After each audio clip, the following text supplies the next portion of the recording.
So, we have finished fat as a whole and milk fat in particular, right.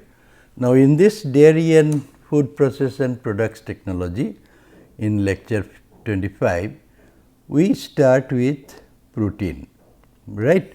Some basics of protein, because as we said that unless these are macronutrients, fat, protein, carbohydrates, these are macronutrients, and unless we know these macronutrients is chemistry a little, then there is less difference between you and people or engineer or scientists from other disciplines.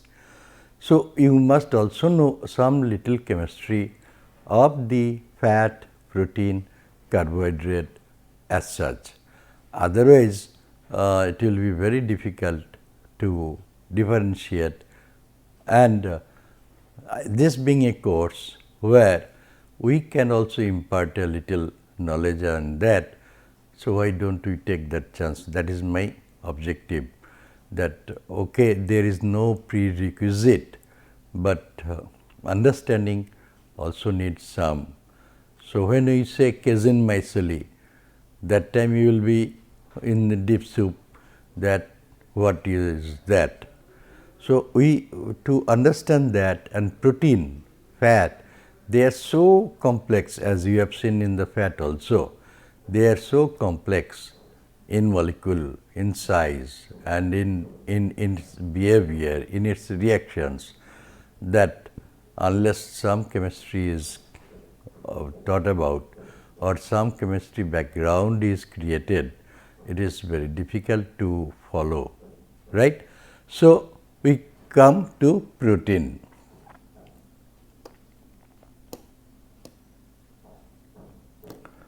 Right, protein, what it is? Protein is a macronutrient that is essential to build muscle mass, right. So, that this muscle we have, right. So, this muscle mass is comprised of protein. So, this muscle mass is comprised of protein, and this is true for any living unit, right. Any living unit, this is true, whether it is human, animal, or any macro or micro, this is true, right. So, where from it comes? That is the primary thing, right. So, protein is a macronutrient that is essential to build the muscle mass. It is commonly found in animal products through it is commonly found in animal products, though is also present in other sources such as nuts and legumes. So, commonly this protein comes from the animal products, because animal protein is more available, and you will not get plant origin food much in protein other than these like nuts, legumes, then little cereals, pulses, they do also have good quantity of proteins, right. So, primarily it comes from the animal source as well from the plant source. So, in the beginning we had said, if you remember, that we get everything from both animal sources and plant sources, right, and there is no such distinction in science about the vegetarian and non-vegetarian, but protein also comes from both plant origin and animal origin. Animal origin, it is more because they come from the muscle, major part of the protein is coming from the muscles of the animals, right. So, to build those animal muscles, these are required. To maintain those muscles, this is required, the material which is required is called protein. There are three macronutrients: protein, fats and carbohydrates, and these macronutrients provide calories or energy. The body requires large amounts of macronutrients to sustain life, and they come from different sources, as it is appearing from this picture, that it is mixture of this animals. So this is the plant sources, and these are some animal sources which have come. This may be from some dairy sources also, like meat, seafood, poultry, grains, beans, dairy products. They are good sources of protein, right? So many dairy products, they do also have lot of protein, and many plant origin products like beans, grains, they do have lot of proteins, as well the poultry, seafood and meat. Of course, this poultry includes all like chicken, duck, then many others, right. So, protein is the primarily the building block of the muscles, building block of the muscles, right. Then it comes what protein is made of. Automatically it comes, if the building block of muscle is protein, then what is the building block of animal, this protein, right. So, each gram of protein contains 4 calories, which we have seen earlier, that fat contains 9, fat gives rather 9 kilocalories of each gram contains 4, this should be kilocalories, not calorie, right. 4 kcal, make this change, and this C should be capital, right. Okay. So, each gram of protein contains 4 kilocalories, right. Like as we have seen, each gram of fat gives 9 kilocalories, and each gram of carbohydrate gives again 4 kilocalories. And the reason why we are saying in MKS kilocalorie, we had said earlier also that these numbers are whole numbers to remember. Okay. So, protein makes up about 15% of any person's weight. Around 15% of the body weight is from the protein of the person, right. And we said that this protein is building your muscle, muscle building block is the protein. Okay. So, chemically protein is composed of amino acids, right. So, amino acids means amino acid that is having both acid as well as amino group together, right. Both acid as well as amino group together. Someday, if possible in some class, I will also tell about the amino acids, because there are 20 amino acids, right. 20 amino acids, out of which some are essential amino acids and some are not essential. Now, what we also said about essential, earlier also we said about this essential and non-essential, that was in terms of, if you remember, fat we said, or in terms of in terms of your that in the fat we had said this essential part, essential oil, we had said that those which our body cannot synthesize. Here also those amino acids which body cannot synthesize is called the essential amino acids. Someday we will come to that a little detail, so that the encompassing of the entire thing is rightly done. However, let us for the time being, take it that protein is made of amino acids, which are organic compounds made of carbon, hydrogen, nitrogen, oxygen or sulfur. Sometimes it may also carry sulfur along with that. So, the basic elements hydrogen, oxygen, nitrogen, sulfur and nitrogen, carbon, all these constitutes the amino acids. Amino acids are the building block of these proteins, and proteins are the building block of the muscle. So, our muscle is built by the protein is built by the amino acids, right. So, they are the building block of amino acids. I remember it during your childhood, I hope during your childhood you have played with many building blocks, right.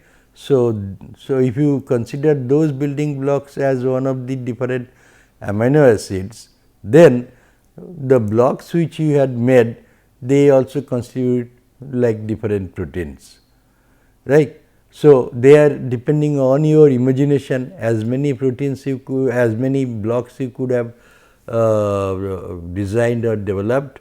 So, here also as many proteins you can think of, with the help of these amino acids in combinations you can make as much. That is called the amino acid sequence, will come gradually, right. So, amino acids are the building blocks of the proteins, and proteins are the building blocks of the muscle. When protein is broken down in the body, it helps to fuel muscle mass, which helps metabolism, right. So, whenever we are consuming, we are taking something, and that is the food.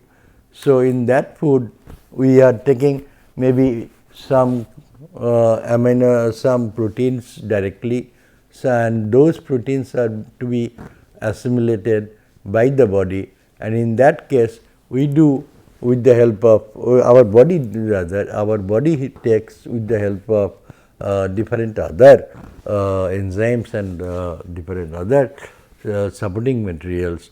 They break them and then make them as per requirement of the body, right.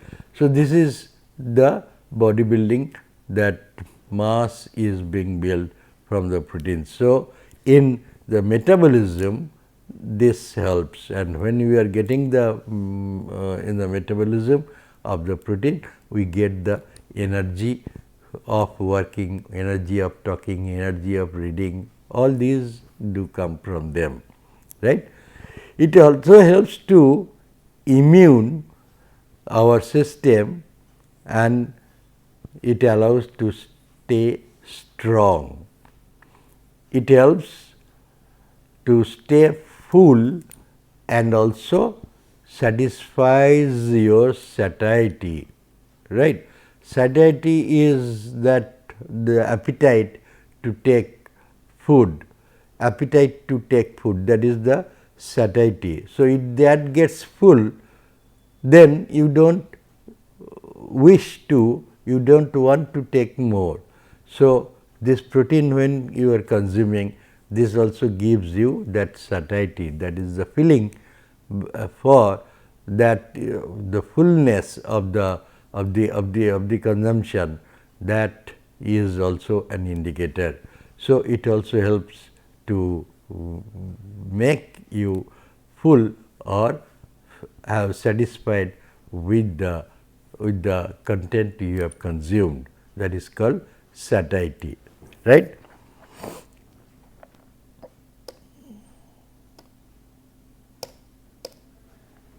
So, how much protein we should take, that is then coming, how much protein we should take.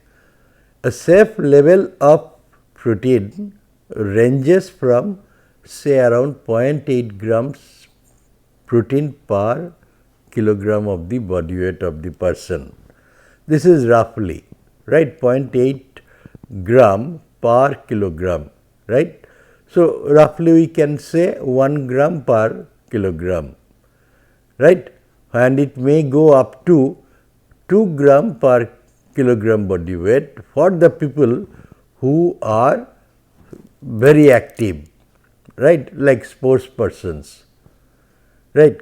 They do work much more than you or me normally, right, because they are running around like those players, football players, cricket players, they are running around typically, or basket or any such, badminton, any such sports persons, they do need, or athletic, they do need lot of energy, lot of protein, and they can go up to 2 grams per kg body weight, right.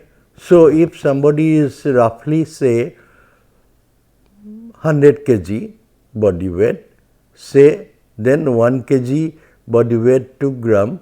So, 100 kg body weight is 20 gram you can take, right, that is the daily intake, roughly this is, right, just to have some idea. Okay. And this from 1 gram to 2 gram, this varies from person to person, right. This obviously varies from person to person, and that is why you see some people are thin and some lean and thin, and some people are very healthy, stout. So, that primarily because the building block, that is the protein, was different for the persons, and body requirement also are quite different for this lean and thin and heavy and stout person. So, we come that roughly 1 to 2 gram per kg could be a intake for the person, right. And to get this quantity of protein, say 20 gram of protein, is not that in a meal, is not that easy, because to get 20 gram of protein you may have to have maybe 200 grams or even more some material, and then only, because none of the materials are full of protein, right. None of the materials I mean the food is full of protein. So, to get 20 gram you may have to grab 200 400 grams of the total quantity, and you as such you may or may not be able to consume so much quantity. That is why that limit, because you cannot have only protein. I remember in one of our during when we were student and we were being taught by our teachers, and that time one day one teacher, he said like this, that okay, the way things are proceeding, that way science is progressing, maybe someday it will come that you take one spoon of protein, 1 spoon of fat, 1 spoon of carbohydrate, or all put together maybe one bigger spoon, and your entire body requirement is over. Although it may not be, like I give a similar example, that computer science is also progressing, I mean like a rocket, right. So, now everything is in your hand, even pumped up things are also there, and everything you are able to do, right. But you imagine that the keyboard, that size is like this, right. This keyboard size cannot be made that small. The reason being, the limiting factor is your finger, because you are keying this, you are typing this, so that is the limiting factor, right. Similarly, there if you can isolate protein, fat, carbohydrate like that and make a concentrate like that, your body requirement is this much.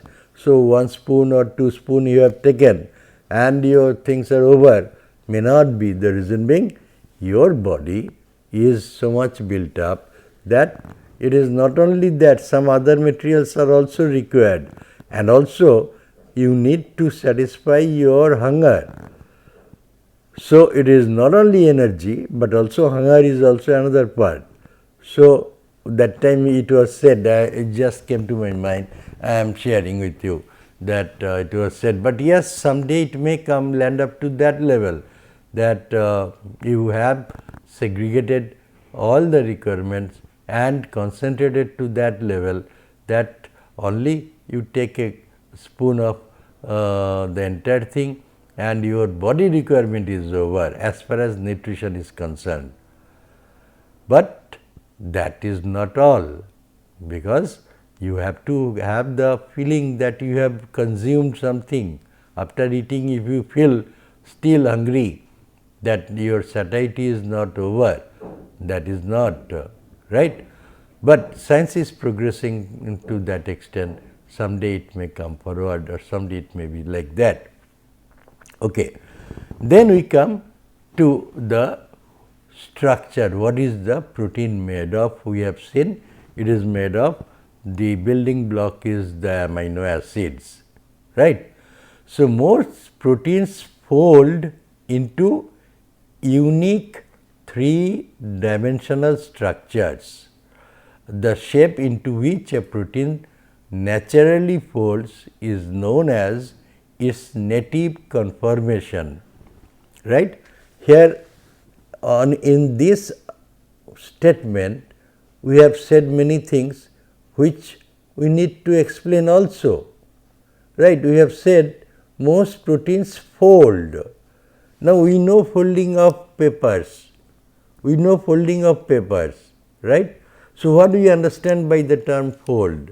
We also said a native conformation, right.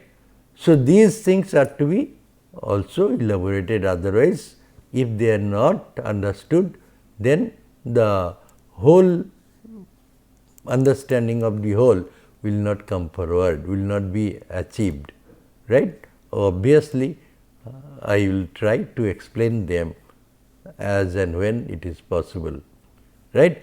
So, these like that new terms will come up and we will try to explain them, we will try to elaborate them, so that our understanding becomes much easier. Okay. Then protein, by the by, when it has come conformation, this is an English word of course, conformation, that is the shape and structure of anything, that is said in terms of conformation, right. So, shape and structure of anything in terms of conformation, that will come. Protein is, or protein folding is the physical process, right, by which a protein chain acquires its native 3-dimensional structure, that is a conformation that is usually biologically functional in an expeditious and reproducible manner, right. So, again some more terminologies we have brought, right, like physical process, that is one.